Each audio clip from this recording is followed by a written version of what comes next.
चलिए दोस्तों, हम आज बिगिन कर रहे हैं आपके साथ। चैप्टर का नाम है ऑल्टरनेटिंग करंट, चैप्टर 7, इंट्रोडक्शन 7.1 थोड़ा बहुत पढ़ देते हैं, हालांकि इंट्रोडक्शन में कुछ काम की बात है नहीं। फिर we have so far consider direct current, DC sources and circuits with DC sources. तो direct current with DC source with DC source is a battery. DC source is a battery, ये डीसी सोर्स है, और AC source is AC generator. AC generator का ये symbol है, DC source इन battery, उसका ये symbol होता है, एक बड़ा डंडा एक छोटा डंडा, और एसी जनरेटर का ये सिंबल होता है ऐसा, ये एसी सोर्स है। दीज करंट्स डू नॉट, तो डीसी करंट जो है वो टाइम के साथ डीसी करंट ना तो मैग्नीट्यूड बदलता है ना डायरेक्शन बदलता है, और एसी करंट तो मैग्नीट्यूड और डायरेक्शन तो हर आधी साइकिल के बाद बदलता है, और मैग्नीट्यूड तो वो लगातार हर इंस्टेंट पे उसका बदलता है। The electric main supply in our houses and offices is a voltage that varies with a sine function with time. तो जो भी साइन या कॉस फंक्शन की तरह वेरी करे उसको एसी वोल्टेज कहते हैं। वो भी आप लिख दीजिए, AC voltage varies a sine और कॉस फंक्शन। ऑल्टरनेटिंग वोल्टेज को एवी नहीं कहते हैं, उसे एसी वोल्टेज कहते हैं, and it varies as a sine और अ कॉस फंक्शन। और अगर सोर्स एसी का है तो उससे जो करंट जाएगा जरूर वो एसी करंट होगा। और जब हम लोग के घर में सप्लाई ही एसी आती है तो फिर जितने भी डिवाइसेस हैं वो भी जरूर एसी पे ही ऑपरेट होते होंगे। Today most of the electrical devices we use require AC voltage. This is mainly because most of the electrical energy sold by power companies is transmitted and distributed as AC. आपके घर में आई AC रहा है तो devices भी वही होनी चाहिए जो एसी से कंपैटिबल हो। The main reason for preferring use of AC voltage over DC voltage is that AC voltage can be easily and efficiently converted from one voltage to the other by means of transformers. ये एक अच्छा question तो है boards के हिसाब से। Reason तो लिख दीजिए कि why is AC preferred over DC? Why is AC preferred over DC? ये एक अच्छा क्वेश्चन तो है।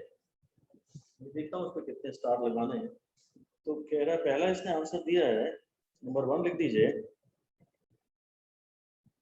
AC voltages can be easily and efficiently converted from one voltage level to the other voltage level, from one voltage level to other voltage level by means of transformers. Transformers की मदद से आप 20 volt को 220 volt बना सकते हैं, या 2000 volt को 200 वोल्ट बना सकते हैं। वोल्टेज लेवल से ये मतलब है मेरा, ट्रांसफॉर्मर्स की मदद से आप वोल्टेज लेवल चेंज कर सकते हैं। ये काम एसी में पॉसिबल है, वोल्टेज लेवल चेंज करना डीसी में पॉसिबल नहीं। एक तो ये फायदा है एसी का। तो हम लोगों के घर में जो सप्लाई आता है वो 220 वोल्ट एसी आता है, पर टीवी में जब हम वोल्टेज यूज करते हैं तो वो 10,000 वोल्ट हो जाता है। तो 220 वोल्ट को 10,000 वोल्ट करने में कहीं ना कहीं ट्रांसफार्मर का उपयोग होता है, और ये डीसी में नहीं किया जा सकता। ये फायदा है एसी। दूसरी बात करें, नंबर 2 डाल के लिख दीजिए, electrical energy can be transmitted economically. Electrical energy या electrical energy using AC currents and voltages. Electrical energy using AC currents and voltages can be transmitted economically over long distances.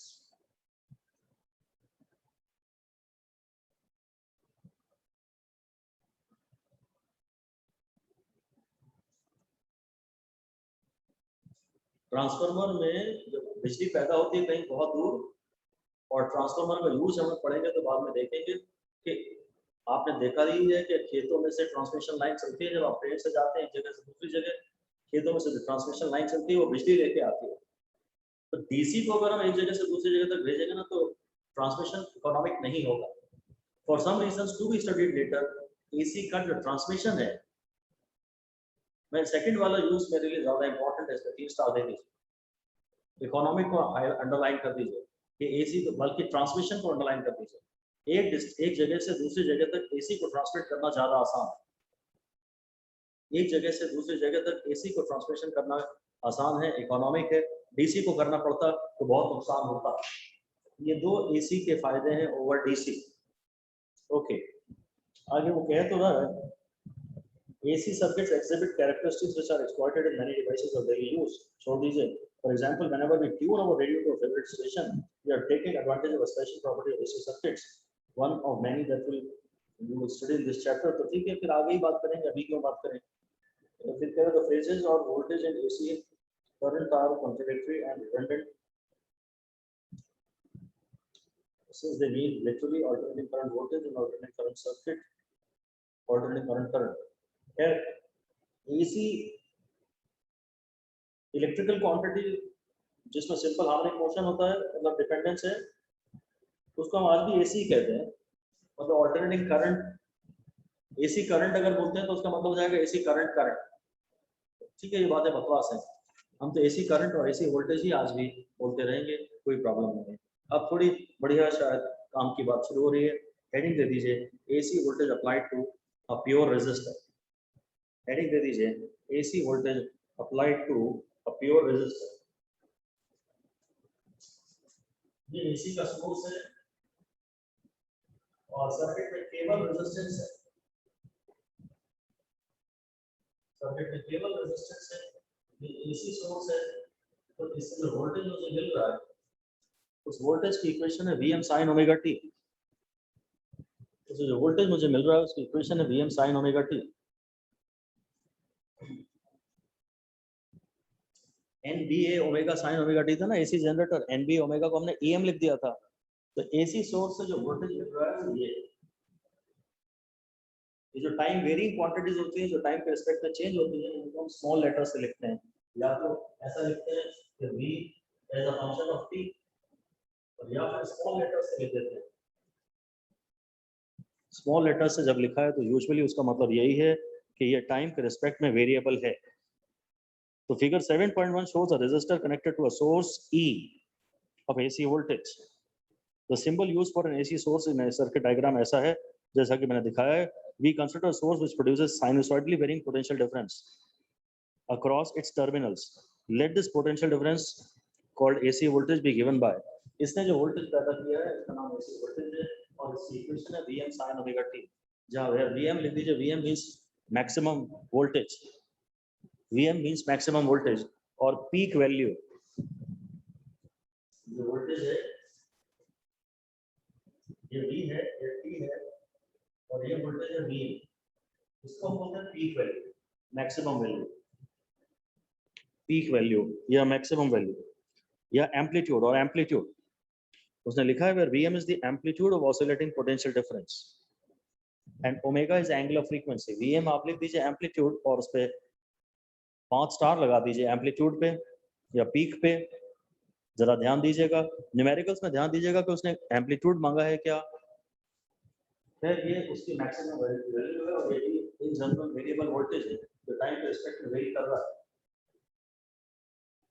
तो Vm is the amplitude of the oscillating potential difference and omega is its angular frequency. तो वो तो हमें पता है, लिख दीजिए coefficient of time is equal to omega. जो टाइम का कोएफिशिएंट है वो ओमेगा है. जैसे SHM के चैप्टर में चीजों को डिनोट करते थे.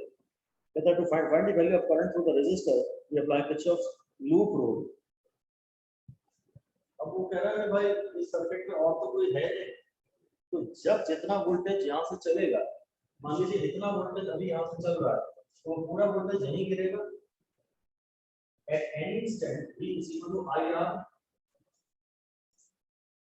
सर्किट में एक वोल्टेज सोर्स है और एक वोल्टेज का सिंक है. यहाँ एनर्जी पैदा हो रही है और यहाँ एनर्जी खत्म हो रही है. तो केवीएल से मैं कहूँगा तो एक यहाँ वोल्टेज राइज हो रहा है और यहाँ वोल्टेज ड्रॉप हो रहा है. तो sum of voltage rise equal to sum of voltage drop. मतलब एक बात तो ये लिख दीजिए स्टार 3 4 स्टार लगा के कि KVL is applicable in AC circuits also. ये बात शुरू में ही क्लियर हो गई कि इसने केवीएल का नाम ले लिया. तो KVL is applicable in AC circuits also. भले ही हालांकि इस समय एसी सर्किट में पहले रेजिस्टेंस की बात की गई है पर सप्लाई तो कम से कम एसी है ना, ये बात इंपॉर्टेंट हो गई. किरचॉफ्स लूप रूल उसने लगाया है बस. तो किसी भी इंस्टेंट पे मतलब मेरा ये कहना है जब तुमने इतना वोल्टेज लगाया है तो करंट इस वोल्टेज के हिसाब से जाएगा. जितना वोल्टेज लगाया है तो करंट इस वोल्टेज के हिसाब से जाएगा और जितना वोल्टेज लगाया है तो करंट इस वोल्टेज के हिसाब से जाएगा. इस V को मैं in general Vm sin omega t लिख लेता हूं. This is equal to I R. इसका जब मैं आई की वैल्यू निकालूंगा तो V by R sin omega T हो जाएगा और शायद मैं इसे I M sin omega T कह सकता हूं। ये सर्किट में जाने वाले करंट की वैल्यू है। अगर प्योर रेजिस्टेंस में आपने एसी लगाया तो जो सर्किट में करंट जाएगा उसको हम बोलेंगे I is equal to I M sine omega T. बस आपको ये ध्यान रखना है कि जब मैंने प्योर रेजिस्टेंस में अगर मैंने एसी लगाया है, अगर अप्लाइड वोल्टेज की equation V M sine omega T तो सर्किट में जाने वाले करंट की equation I M sine omega T होगी, where I M is the amplitude of current. ये बार बार एम्पलीट्यूड की बात कर रहा है, पीक वैल्यू का नाम यूज नहीं कर रहा। एग्जाम्स में जब भी आया है एम्पलीट्यूड के नाम से ही ज्यादा आया है। आई एम का अब आपका एक कांस्टेंट है फिलहाल, भाई करंट तो हमेशा वोल्टेज अपॉन रेजिस्टेंस होता है, so I M is equal to V M by R. I M तो वी एम बाय आर होगा ही होगा। आपको अलग से ये लिख लीजिए, अलग से लिख सकते हैं करंट एक स्टार लगा दीजिए और current eight an instant, current at an instant in a pure resistive circuit, current at an instant in a pure resistive circuit, current at an instant in a pure resistive circuit is equal to voltage at that instant, voltage at that instant upon R, upon R। आपको जिस instant का I चाहिए आप उस instant का V upon उस instant का R कर लीजिए। जिस इंस्टेंट का I चाहिए ब्रैकेट में लिख दीजिए ओम्स लॉ, आपको I चाहिए तो V बाय R ले लीजिए। जब जितना V है उस इंस्टेंट पे उतना V बाय R I जाएगा। अगर V 0 है तो करंट 0 होगा, ऐसा अलग से लिख दीजिए। when V is equal to 0 I is equal to 0। जब V 0 है तो I 0 होगा। and when V is max, जब अप्लाइड वोल्टेज अपनी मैक्सिमम वैल्यू पर है, when V is max then I is also max। जब V max है तो I भी max है।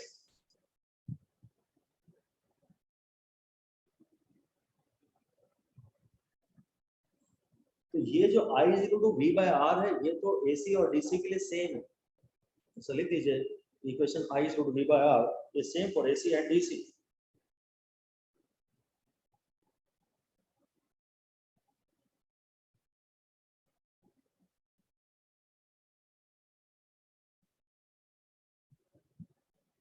आप हेडिंग दे दीजिए phase difference between voltage, between AC voltage and AC current, phase difference between AC voltage and AC current in a pure resistor, phase difference between AC voltage and AC current in a pure resistor।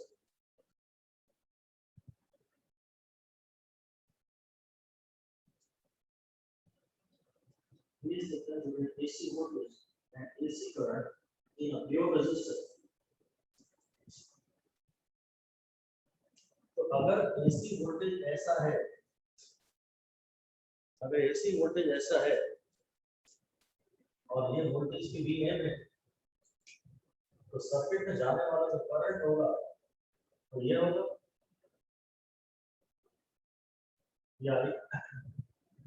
ये current का graph है और ये voltage का graph. अगर pure resistance में मैं ऐसा ब्लू कलर वाला वोल्टेज लगाऊंगा तो सर्किट में ब्लैक वाला करंट जाएगा। उसका साफ मतलब ये है कि जिस इंस्टेंट पे करंट 0 है, सॉरी जिस इंस्टेंट पे वोल्टेज 0 है उस इंस्टेंट पे करंट भी 0 है, और जिस इंस्टेंट पे वोल्टेज अपनी मैक्सिमम वैल्यू पर है, जिस इंस्टेंट पर वोल्टेज अपनी मैक्सिमम वैल्यू पर है उस इंस्टेंट पे करंट भी अपनी मैक्सिमम वैल्यू पर। हालांकि करंट की मैक्सिमम वैल्यू वोल्टेज की मैक्सिमम वैल्यू से कम है, तो ये IM का फॉर्मूला VM by R है।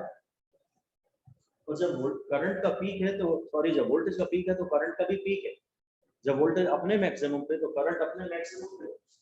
यही बात लिखी है,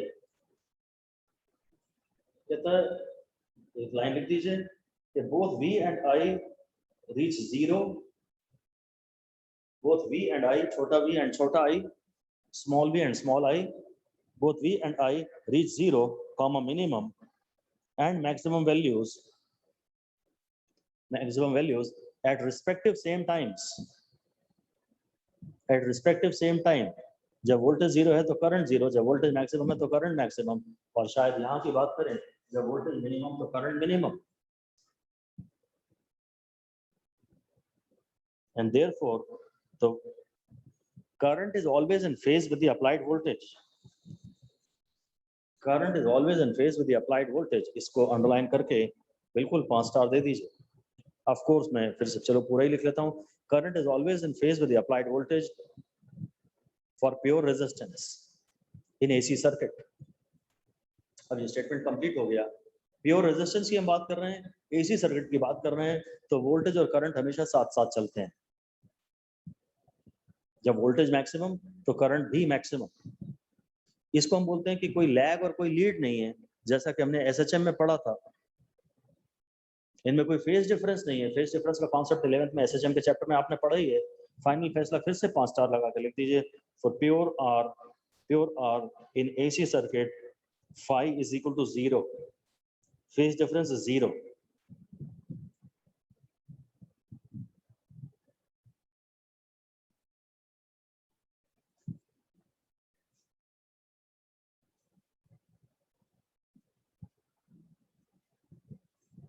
बस अब इसके बाद हेडिंग दे दीजिए आप, average value of AC voltage, average value of AC voltage oblique current, average value of AC voltage of a current in one full cycle.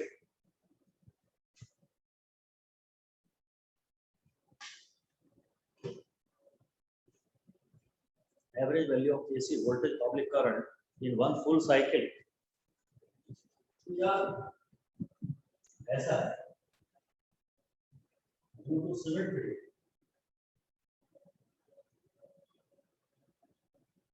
positive and negative half cycles, average value AC quantity 0 over 1 full cycle.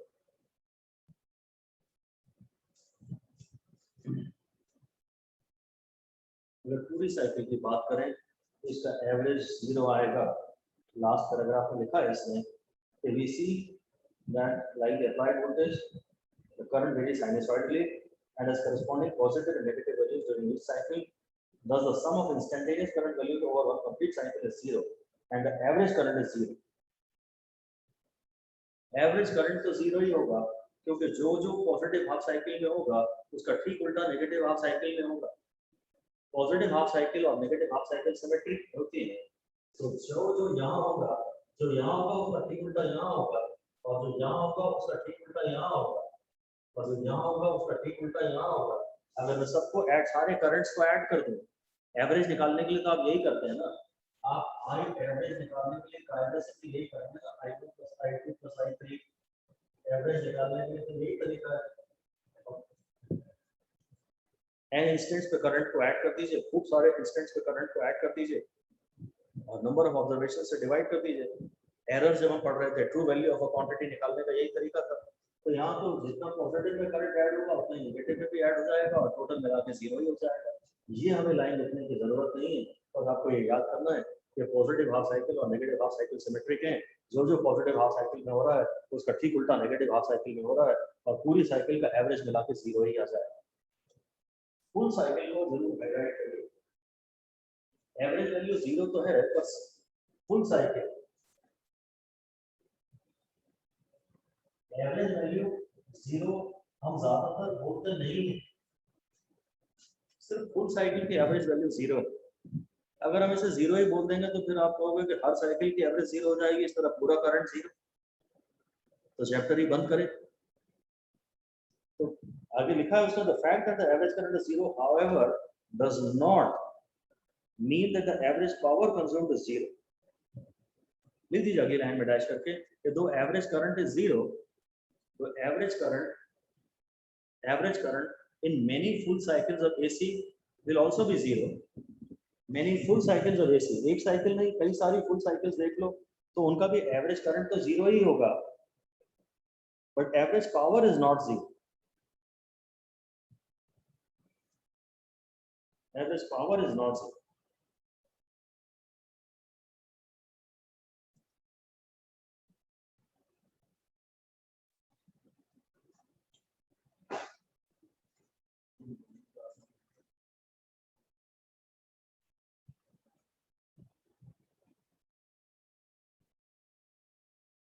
Average power is not zero,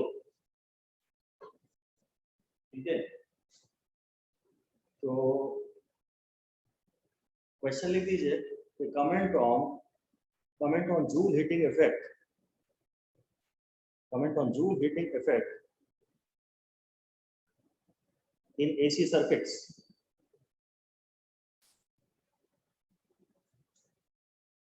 In AC circuits. तो heat का formula होता है I square RT, और मैं अगर AC circuit की बात कर रहा हूँ तो मुझे I कैपिटल नहीं I छोटा लिखना चाहिए। आप DC सर्किट में I कैपिटल लिखते हैं और AC सर्किट में I स्मॉल लेटर से लिखते हैं। ज्यादा बारीकियों में हमें नहीं जाना है, चलेगा कुछ भी करेंगे चलेगा, पर सच तो यही है कि हम DC करंट को कैपिटल लेटर से लिखते हैं और AC करंट को स्मॉल लेटर से लिखते हैं। तो जो हीट प्रोड्यूस है उसका फॉर्मूला I स्क्वायर RT होता है, और हम देख रहे हैं I चाहे पॉजिटिव हो चाहे I नेगेटिव हो, I का स्क्वायर तो पॉजिटिव ही होगा, ऐसे ही लिख दीजिए। अगर I इज पॉजिटिव और I is negative, I square is always positive. I चाहे पॉजिटिव हो चाहे I नेगेटिव हो, I का स्क्वायर तो पॉजिटिव ही होगा। And therefore heat is continuously dissipated. No, electrical energy is continuously dissipated as heat. Electrical energy is continuously dissipated as heat when an AC current passes through a resistor. Electrical energy is continuously dissipated as heat when an AC current passes through a resistor. When AC current passes through a resistor. अब आप heading दे दीजिए instantaneous power in a pure resistor. Instantaneous power in a pure resistor. यहाँ तो इसका power को भी small p से लिखा है, बड़े p से नहीं लिखा है। स्मॉल p एक्चुअली तो ये होना चाहिए, पावर का फॉर्मूला वोल्टेज इनटू करंट होता है। तो अगर आपको पावर इंस्टेंटेनियस वाला चाहिए तो वोल्टेज भी इंस्टेंटेनियस लीजिएगा और करंट भी इंस्टेंटेनियस लीजिएगा। तो इसलिए मैं v को IR लिख सकता हूं, तो p का फॉर्मूला हो जाएगा I स्क्वायर इनटू R, और मैं I को लिख सकता हूं Im sin omega t square into R। I m इस स्मॉल लेटर से ही लिखा है, यार फर्क नहीं पड़ता, ज्यादा ध्यान मत दीजिएगा वैसे। तो इंस्टेंटेनियस पावर का फॉर्मूला हो जाएगा I m का square into R into sin square omega t, ये पावर का फॉर्मूला हो जाएगा। मेरे ख्याल से तो पता नहीं शायद यही काम का है, बस करीबन यही काम का है, ज्यादा इंपॉर्टेंट बातें इस समय चल नहीं रही है।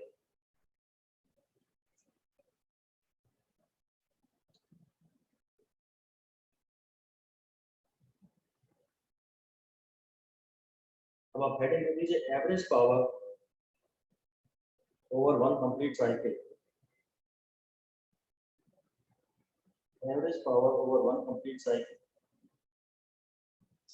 अगर आपको एवरेज पावर चाहिए तो इसको आप ऐसे लिखेंगे एवरेज पावर, इसको I m स्क्वायर R ये तो ठीक ही है, और फिर आप इसे ऐसा लिखेंगे sin स्क्वायर ओमेगा t। अब आपको इसका एवरेज लेना पड़ेगा। ये वाली बात है बिल्कुल भी काम की नहीं है, इसकी आप चिंता ना करें।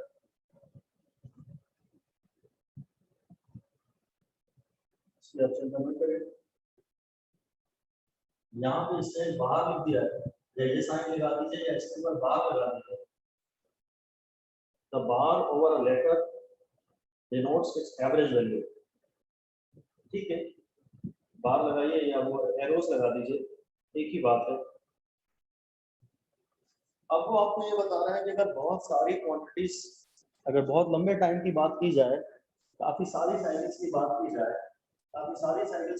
जाए, तो साइन स्क्वायर ओमेगा टी की वैल्यू 1/2 आ जाएगी।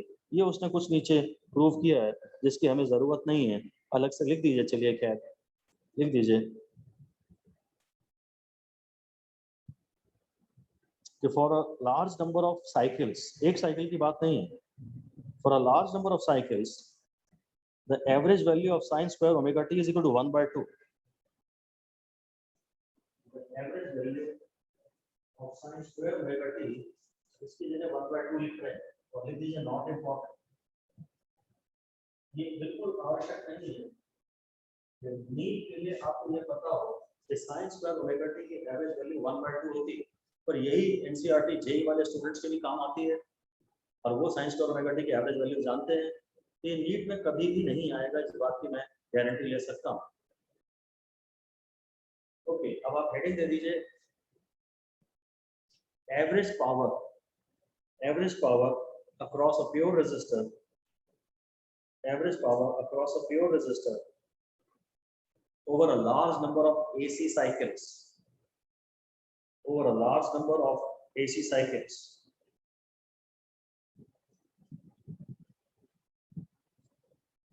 तो यार पावर का अभी फॉर्मूला आया था एवरेज पावर का I m का square into r into sin square omega t, और इसकी वैल्यू में 1/2 डालने वाला हूं, तो हो जाएगा I m का स्क्वायर इनटू 1/2।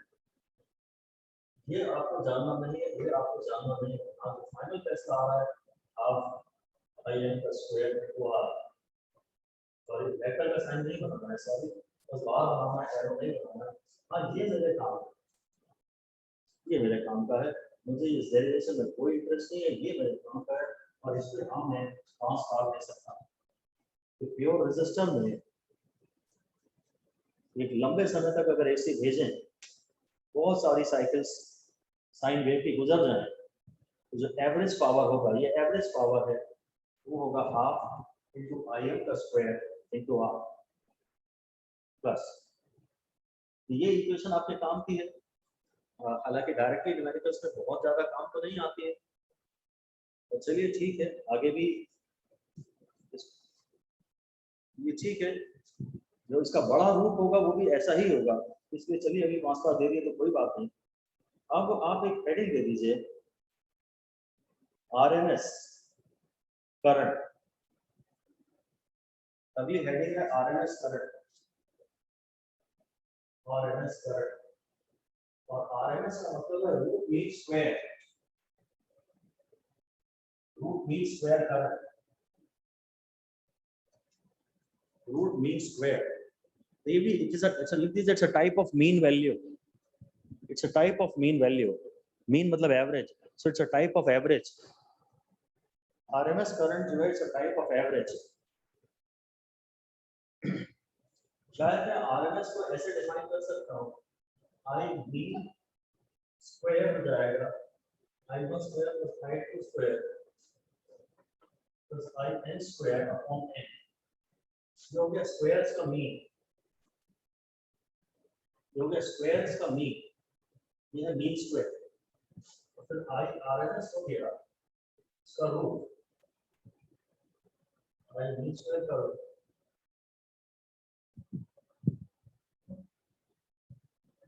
यानी square root of mean squares. मतलब स्टेप्स ये हैं समझने के, तो first step mean of squares, number 2 take square root. यहाँ तक कोई भी बात मैंने ऐसे एग्जाम ओरिएंटेड नहीं किया, आपसे बात समझाने की कोशिश कर रहा हूँ कि ये भी एक प्रकार का एवरेज है, स्क्वायरों का मीन ले रहा हूं मैं, स्क्वायरों का मीन। जैसे CRMS होता है, RMS वेलोसिटी की बात करते हैं हीट के चैप्टर में, ऐसे ही अब हम RMS करंट की बात कर रहे हैं। आपको बस इतना ही लिख दीजिए कि RMS current is RMS values are also the effective values. इस पे जरूर आप 5 स्टार दे दें। RMS value are effective values.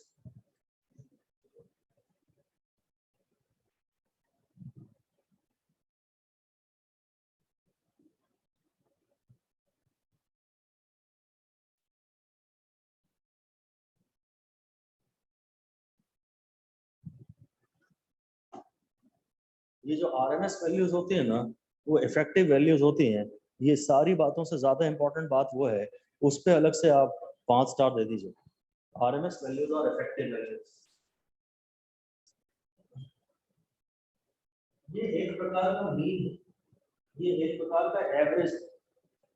कभी कभी आप नॉर्मल मीन लेते हैं, I1 + I2 + I3/3 वाला, वो नॉर्मल मीन है जो बचपन से आप एवरेज पढ़ते आए हैं। एक वो एवरेज होता है, एक स्क्वायरों का मीन। हमारा कहना ये है कि यार जब तुम एसी की बात करते हो ना, एसी की बात करते हो, तो ये एम्पलीट्यूड है या ये पीक वैल्यू है। कभी करंट का असर किस हिसाब से होता है, कभी करंट का असर किस हिसाब से होता है, कभी करंट का असर किस हिसाब से होता है। और पीक वैल्यू के हिसाब से तो इसका असर एक ही इंस्टेंट के लिए होता है। तो करंट की जो इफेक्टिव वैल्यू है ना, वो उसकी पीक के हिसाब से नहीं होता है। करंट का जो इफेक्ट होता है वो उसके पीक के हिसाब से नहीं होता है। ये तो वेरी कर रहा है ना, तो इसका एवरेज तो लेना ही पड़ेगा। ये वेरी कर रहा है, इसका असर पीक के हिसाब से नहीं होता, क्योंकि पीक पे तो ये एक मोमेंट के लिए पहुंचा है बस।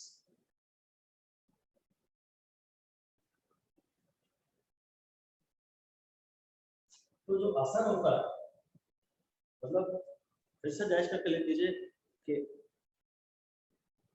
effect of an AC, effect of an AC throughout the cycle, effect of an AC throughout the cycle can be considered to have been created by IRMS.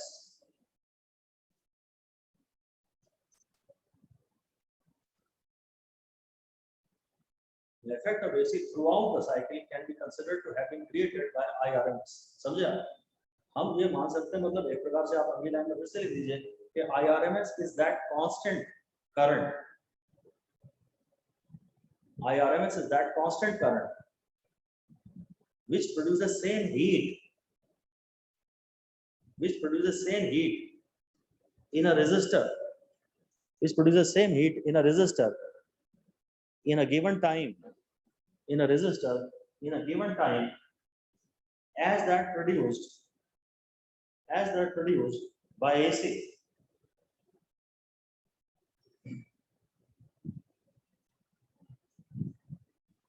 जितना असर एक्चुअली AC पैदा करेगा, उतना ही असर IRMS पैदा करेगा, क्योंकि AC का असर हमेशा ना तो जीरो के हिसाब से होता है, ना पीक के हिसाब से होता है। जो वेरी कर रहा है, आपको उसकी एवरेज वैल्यू की तो बात करनी पड़ेगी। लिख सकते हैं अलग से, whenever a quantity varies, we should talk in terms of its average. जब भी कोई क्वांटिटी वेरी कर रही है, तो हमें उसकी एवरेज की बात तो करनी पड़ेगी। When a quantity varies, we should talk in terms of its average.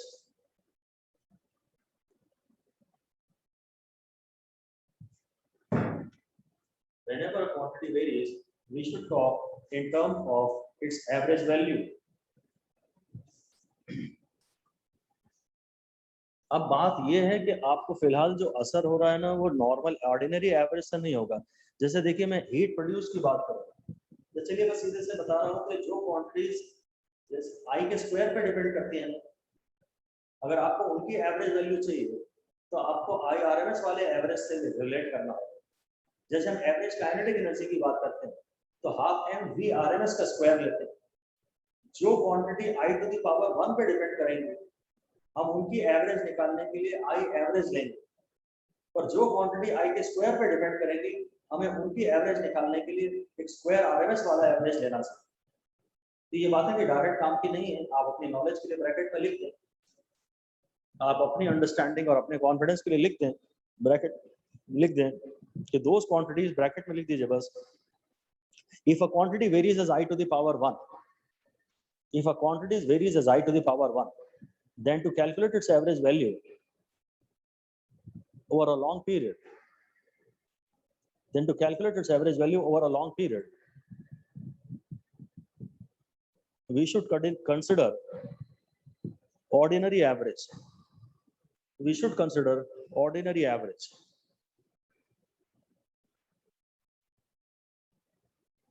And when a quantity varies as I square, for example, heat produced, I square RT. When a quantity varies as I square, for example, heat produced, I square RT, then we should consider IRMS.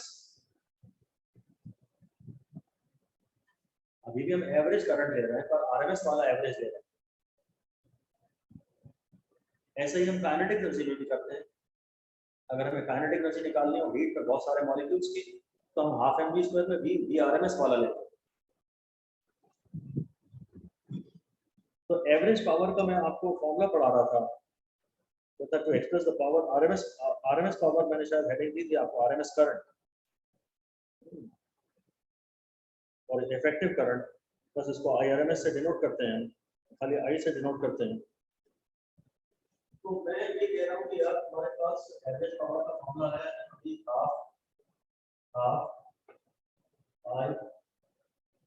Half I N का square into are. इसको तुम आई square into are, जो average जो power पैदा हुआ है resistor के across, वो ये भी है और वो ये भी कहा जा सकता है। अब मैं इस साइकिल से तो अपनी IRMS लिख लेता हूं, क्योंकि जो पावर जो हीट इसने पैदा की साइनसॉइडली वेरिंग करंट में, वही अगर हीट IRMS से पैदा करानी है तो IRMS तो फिर फॉर्मूला I स्क्वायर R ही आएगा। इसलिए IRMS का फॉर्मूला आ जाएगा IM स्क्वायर बाय 2,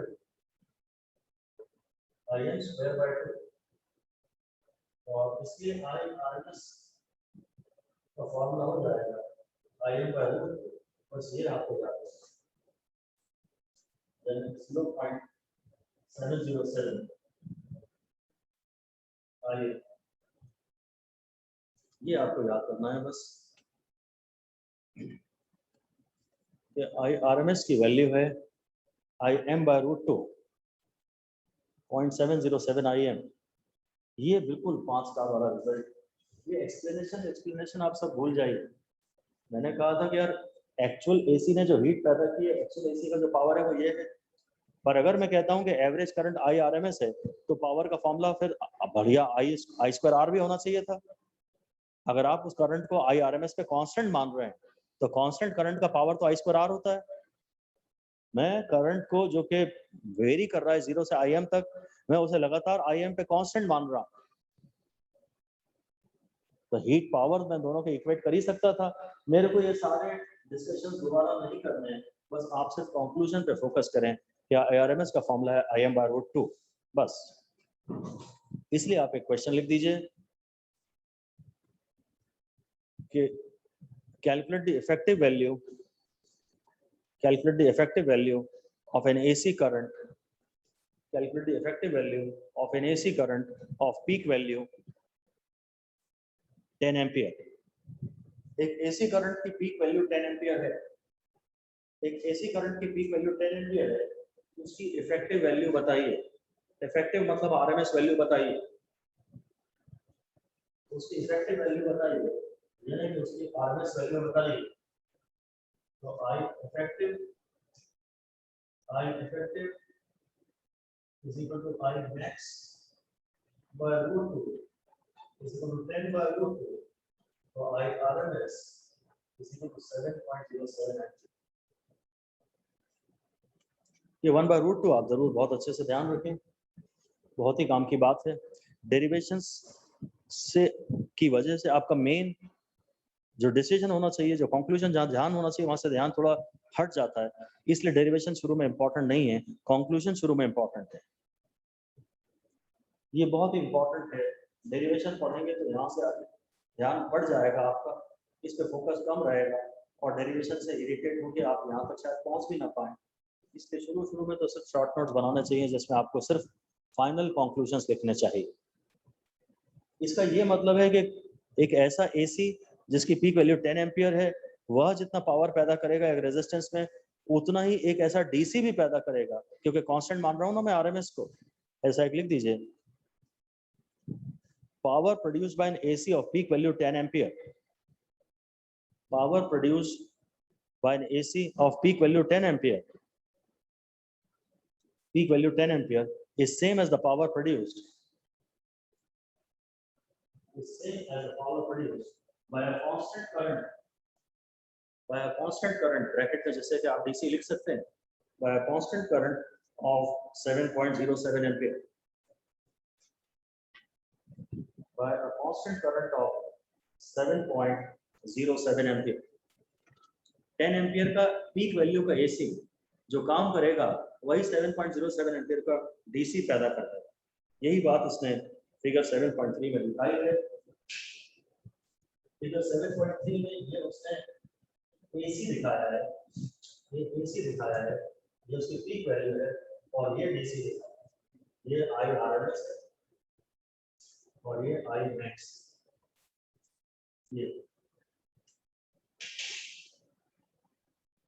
ये फिगर हमारे लिए इम्पोर्टेंट नहीं है।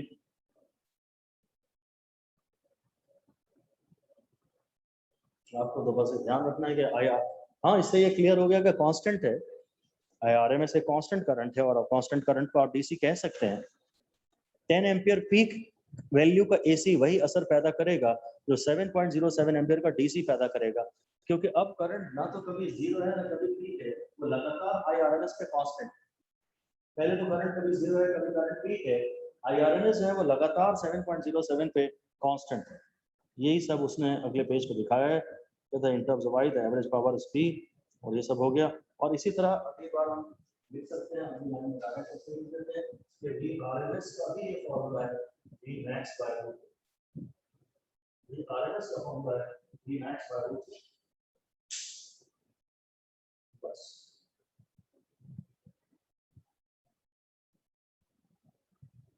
कभी आपको सवाल में Imax निकालना है तो आप Vmax by R कर देना, और कभी आपको IRMS निकालना है तो आप VRMS by R कर देना। ये भी अच्छी काम की बात है, मैथ में काम आएगी आपको। V का I का फॉर्मूला V by R होता है, आपको जो करंट चाहिए आप करस्पॉन्डिंग वही वोल्टेज ले लीजिए। I का फॉर्मूला तो V by R चाहिए, आपको IRMS चाहिए तो V भी RMS ले लीजिएगा। ये इस पर खास तौर से आप अगेन 5 स्टार दे दें।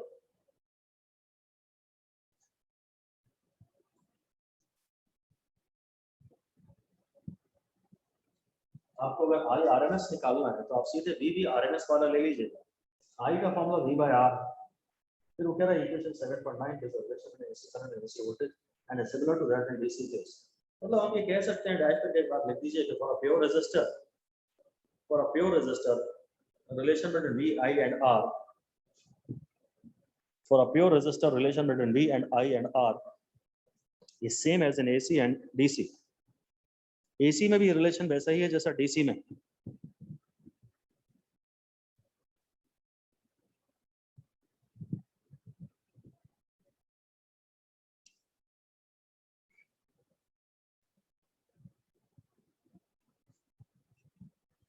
फिर एक इंपॉर्टेंट बात और लिख दीजिए 5 स्टार लगाकर कि unless otherwise mentioned a given AC voltage or current represents its RMS value। A given AC voltage or current represents its RMS value। ये बात बड़ी काम की। या तो कोई बोले कि वोल्टेज जो मैं बता रहा हूँ ये पीक है, और अगर आपने कुछ नहीं बोला, अगर आपने उसको पीक नहीं बोला तो मैं मानूंगा कि आप आरएमएस ही बोलोगे, क्योंकि असर जब आरएमएस के हिसाब से होता है तो मुझे आरएमएस ही बताना चाहिए ना। मैं झूठ क्यों बोलूं या छुपा के क्यों बोलूं? अगर आपका वोल्टेज पीक है तो आपको बताना पड़ेगा कि पीक है, नहीं तो मैं ये मानूंगा कि आरएमएस ही। क्वेश्चन लिखिए, household line voltage, household line voltage in India, हमारे घरों में जो हाउसहोल्ड वोल्टेज आता है, लाइन मतलब supply voltage, household line voltage, line मतलब supply, household line voltage is 220 volt, is 220 volt AC. हमारे घर में जो बिजली आती है वो 220 वोल्ट एसी है बस। इज इट आरएमएस और पीक? तो डेफिनेटली हम लोग झूठ नहीं बोलेंगे और छुपा के भी नहीं बोलेंगे, हम हमेशा सिर्फ आरएमएस कहेंगे। इसमें क्योंकि नहीं कहा गया है कि आरएमएस है कि पीक है, तो ये आरएमएस है। असर तो 220 के हिसाब से हो रहा है हर मोमेंट पे, तो मैं तो जिसके हिसाब से असर हो रहा है वैसा ही बोलूंगा। और इसीलिए पार्ट बी लिख दीजिए सवाल का, calculate peak value, calculate peak value of the household voltage. Household voltage का आपको पीक निकालना है, तो V RMS equal to V max by root 2। जो V max है वो है V RMS एनर्जी गिवन, जो गिवन वोल्टेज होता है वो हमेशा RMS ही होता है इनटू रूट 2, तो दिस इज 220 इनटू 1.414, तो दिस इज अराउंड 311 वोल्ट। हमारे घर में जो सप्लाई आ रही है उसकी RMS वैल्यू 220 है और उसकी पीक वैल्यू 311। हमारे घर में जो वोल्टेज आ रहा है उसकी आरएमएस वैल्यू 220 वोल्ट है, तो ये फिगर्स याद करने लायक हैं। 220 भी याद करने लायक है और 311 भी याद करने लायक है। फिर वो वही कह रहा है कि इनफैक्ट द आई और RMS current is the equivalent DC current, इसने इसे डीसी बोल दिया, the RMS current is the equivalent DC current that would produce the same average power loss as the alternating current। ये सारी बातें मैं आपको लिखवा चुका हूँ। तो अब डीसी सर्किट्स में इसका मतलब पावर का फॉर्मूला मैं थोड़ा सा ऐसे चेंज कर सकता हूँ। अब डीसी सर्किट में पावर का हमेशा मतलब होगा, अगर अलग से बोलो कि पीक पावर तो अलग बात है, ये अलग से लिख दीजिए। Power in AC circuit power always means average power, in AC circuit power always means average power. और आरएमएस पावर, पावर एक ही टाइप का होता है, वही एवरेज है, वही आरएमएस है, वही इफेक्टिव है। तो पी का फॉर्मूला डी आई होता था डीसी में, और एसी में पी आरएमएस, खाली पी मतलब पी आरएमएस, और वो भी आरएमएस इनटू आई आरएमएस। ये भी अच्छी काम की बात है। तो पी है V max by root 2 into I max by root 2 into V max I max by 2, और फिर अगर आप पावर का फॉर्मूला आई स्क्वायर आर होते थे डीसी में, तो आज आप पावर आरएमएस पावर का फॉर्मूला बोलेंगे। और एसी में हमेशा आई, एसी में आई का मतलब हमेशा ही आई आरएमएस होता है। एसी में जब खाली आई लिखा है कहीं तो उसका मतलब आई आरएमएस ही होता है। ये बात फिर से 5 स्टार पे लिख दीजिए। then AC wherever we write I, wherever we write I it represents I RMS। AC में हम लोग जहां भी I लिखते हैं ये I RMS होता है। and wherever we write V, and wherever we write V it is V RMS।